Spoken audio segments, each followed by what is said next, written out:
Баршаға сәлем. Бүгін 146 сабақтың есептерін орындаймыз.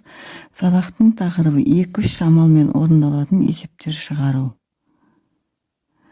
Бұл сабақта есептерді модельдеуді үйренеміз. Бірінші есеп. Кестені пайдаланып есептер құрастыр. Міне бізге мына жерде саябақ берілген, балалар саябағы. Сол жерге балалардың киноға кіру билеті 450 теңге екен, балмұздақ 200 теңге, автобустағы балалар билеті 40 теңге, шырын 75 теңге, балалардың театрға кіру билеті 350 теңге, саябаққа кіру билеті 500 теңге, әткеншек 400 теңге, шолу дөңгелегі 300 теңге, батут 200 теңге, балалар темір жолы 250 теңге екен. Біз осы жерде берген мәліметтерді байланып есептер құрастыруымыз керек. Берілген мәліметтер бойынша көптеген есептер құрастырсақ болады. Соның бір бесеуін қазір көрсетемін.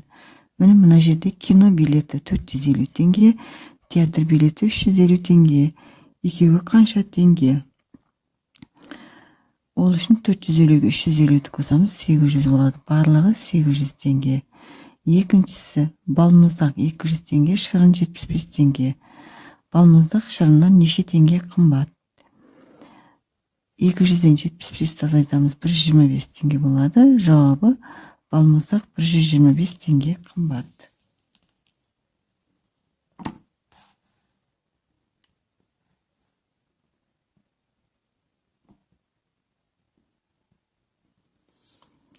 Үшінші әткеншек 400 теңге, шолу дөңгелегі 300 теңге, батут 200 теңге. Үшеуі қанша тұрады?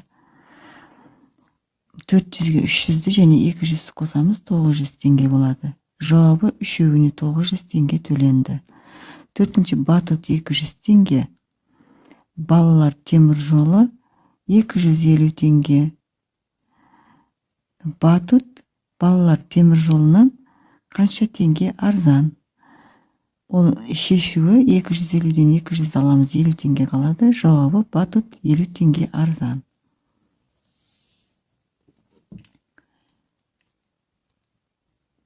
Кейінгісі автобус билеті 40 теңгеден 4 билет, саябаққа кіру билеті 500 теңгеден 2 билет.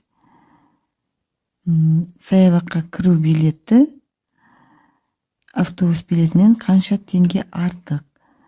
Әуелі 500 теңгені 2-ге көбейтеміз. 2 билетке 1000 теңге болады 2 билет. Ал 40 теңгеден 4 билетіміз 160 теңге болады. 1000 теңгеден 160 тазайтамыз, 840 теңге қалады. Жауабы саябаққа кіру билетіне 840 теңге артық төленді. Екінші есеп, сурет бойынша есептер құрастыр және оларды шығар. Міне А суретте шырын тұр. Шырынның бағасы 125 теңге екен. 4 шырынның құнын табуымыз керек. Және кәмпит тұр. Кәмпиттің бағасы 136 теңге екен. Ал 7 кәмпитіміз неше теңге тұрады дейді. Б-сында шоколад 248 теңге тұрады. 3 шоколад қанша теңге тұрады? А. Бір шырын 125 теңге тұрса, 4 шырын неше теңге тұрады? Шешуі 125 4-ке көбейтеміз, 500 теңге болады. Жауабы 4 шырын 500 теңге тұрады. Әсі бір кәмпит 136 теңге тұрса, 7 кәмпит неше теңге тұрады? Шешуі 136-ны 7-ге көбейтеміз, 952 теңге. Жауабы 7 кәмпит 952 теңге тұрады. Б-сы бір шоколад 248 теңге, 3 шоколад неше теңге? Шешуі 248 көбейту 3, 744 теңге тұрады. Жауабы 3 шоколад 744 теңге тұрады. Үшінші есеп. Сен 700 теңгеге не сатып аласың? Мына жерде печенье берілген 55 теңгеден, балмұздақ 420 теңге, жүгері 75 теңге, вафли 140 теңге, барни 120 теңге, АБВ гдейка деген, бұл да кәмпиттің бір түрі 240 теңге. Мына жерде шоколад 125 теңге тұрады екен.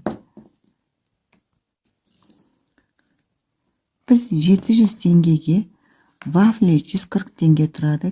Вафли, кәмпит, барни, шоколад, жүгері сатып ала алады екенбіз.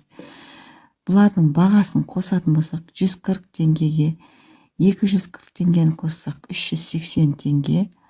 Оған 120 теңгелік барнидің бағасын қоссақ 500 теңге болады.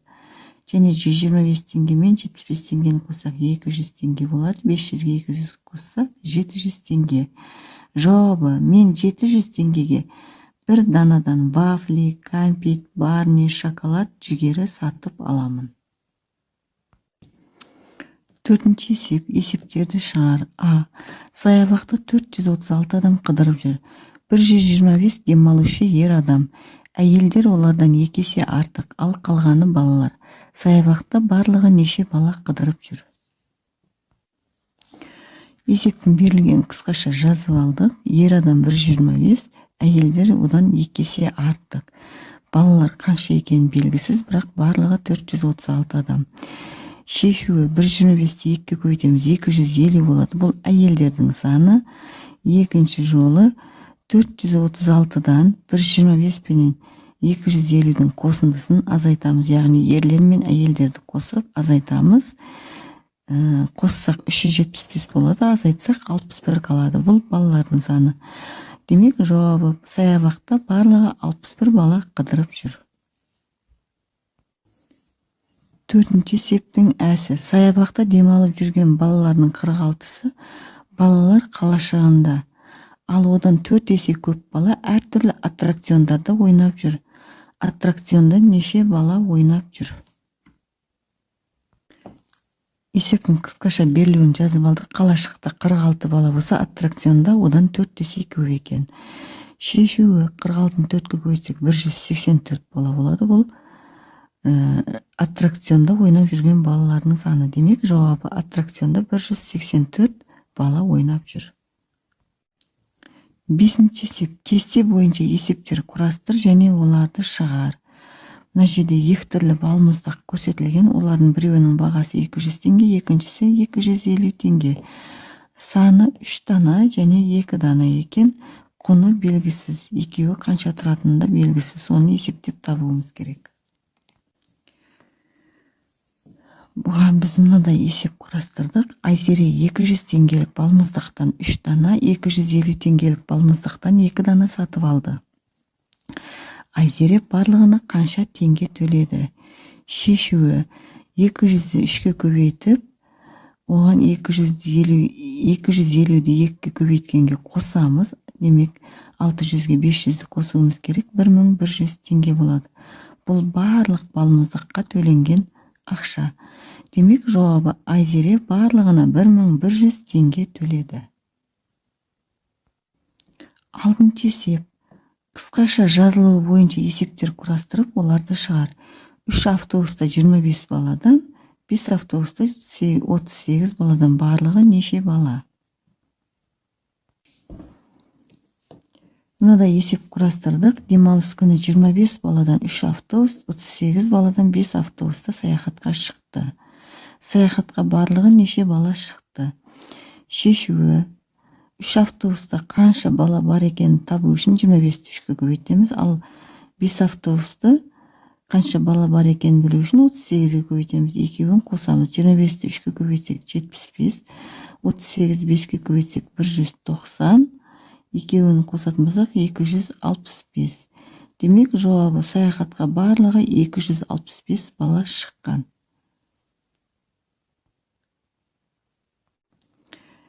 Жетінші есеп. А. Диаграммада саябақта демалушылар туралы мәлімет берілген. Диаграмма бойынша сұрақтар құрастыр. Демек, саябақта демалушылар адамдардың саны мына жерде, ал мынау саябақта бар ойындардың түрлері.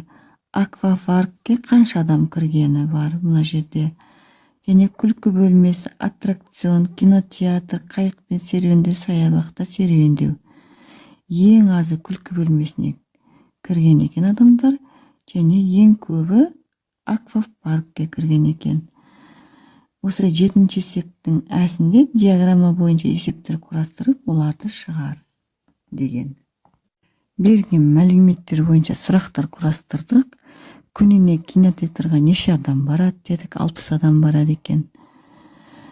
Қайықпен серуендеуге қарағанда саябақта серуендеуге неше адам артық барады? 80-нен 40-ты азайтамыз, 40 адам артық барады. Демалушылардың ең көп баратын жері бұл аквапарк екен. Тағы да басқаша нұсқаларын өз бетімізше құрастырсақ болады.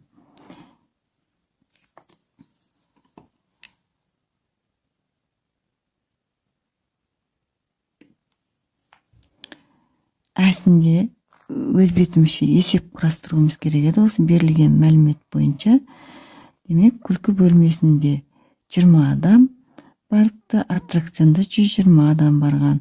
Күлкі бөлмесіне қанша адам кем барады деген сұрақ қойдық.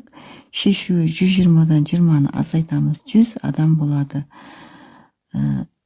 Ондай артық кем екендігін білу үшін үлкеннен кішісін азайтамыз әрдайым. Жауабы күлкі бөлмесіне 100 адам кем барады. 8-ші есеп, теңдеулерді шеш.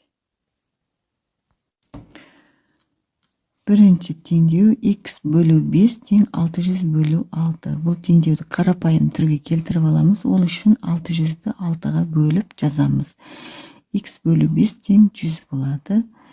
X-ті табу үшін 100-ді 5-ке көбейтеміз. X-іміз 500-ге тең болады. Орнына қойып есептейміз. 500-ді 5-ке бөлсек 100 болады. 600-ді 6-ға бөлсек 100 болады. 100 100-ге тең. Кейінгісі 105 көбейту 3 қосу x тең 540 қосу 62. Теңдеуді ықшамдап жазып аламыз. Яғни 105-ті 3-ке көбейтеміз. 315 болады. 315 қосу x тең 540 62-ні қоссақ 602.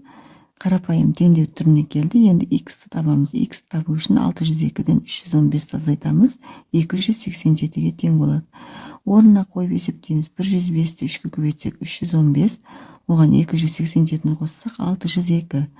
540 62-ні қоссақ та 602-602-602-ге тең.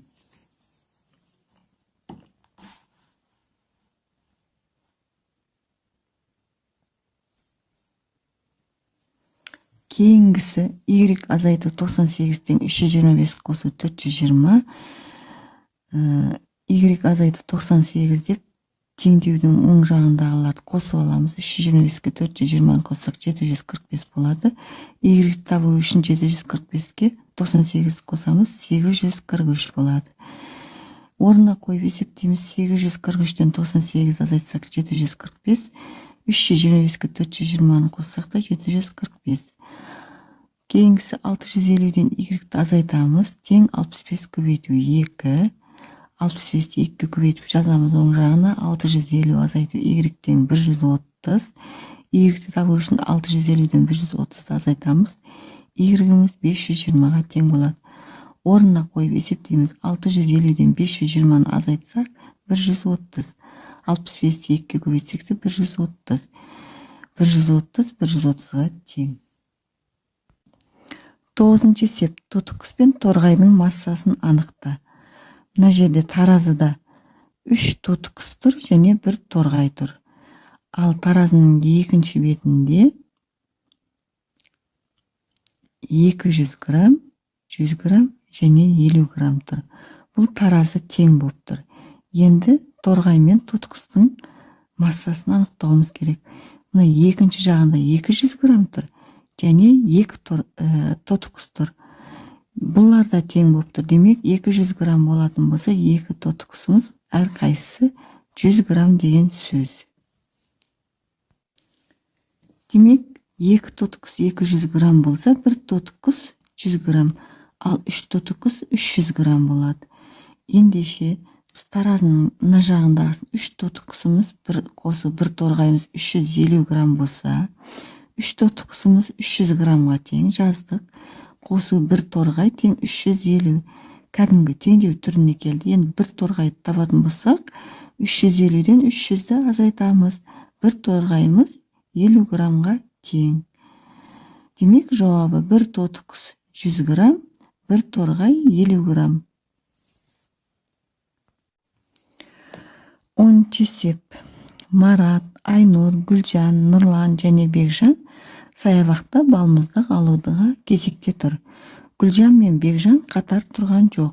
Ал Нурлан Маратпен де Гүлжанмен де қатар тұрған жоқ. Балалар қандай ретпен тұр? Бұл есептің бірнеше нұсқасы бар. Мен бұл жерде 3 нұсқасын келтірдім. Міне бізге берілген Гүлжан мен Бекжан қатар тұрған жоқ дейді. Екеуін екі жерге жаздық. Ал Нұрлан дейді, Маратпен де Гүлжанмен де қатар тұрған жоқ дейді. Міне Гүлжан басқа жақта, Марат басқа жақта. Гүлжан мен Марат қатар тұр. Ал енді мына жерде бірінші олай болса, бірінші Айнур, Гүлжан, Марат, Бекжан және Нұрлан. Одан кейін тағы да көреміз. Мына жерде де Гүлжан мен Бекжан қатар тұрған жоқ. Ал Нұрлан Маратпен де Гүлжанмен де қатар тұрған жоқ.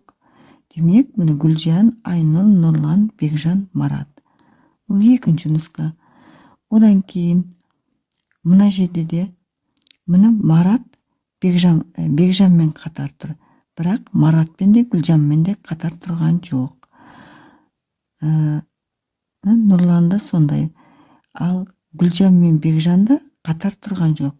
Демек, мына жерде Марат, Бекжан, Нұрлан, Айнур және Гүлжан.